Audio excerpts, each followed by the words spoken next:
ayúdame a ser puntual. Dependo de ti. Respeta a los compañeros, no los menosprecies. Sueño con ser un gran jugador, pero entiende que quizás no lo seré. Todos tenemos algún mal día, no te enfades. Lo hago lo mejor que puedo. No me preguntes si me ha dado. Pregúntame si he disfrutado.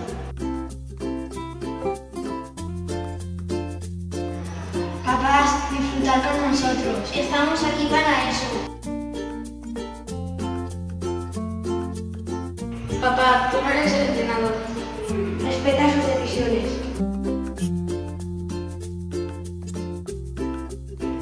Los rivales también son niños. Respétalos y anímalos.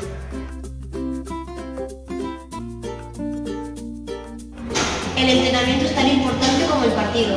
Ayúdame a tener la energía que necesito.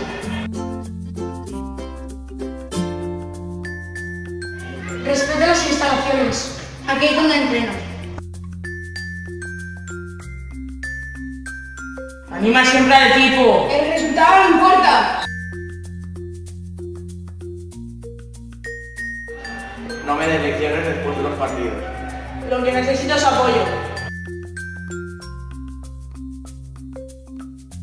El árbitro no está en tu contra. Disfruta del deporte como lo hago yo.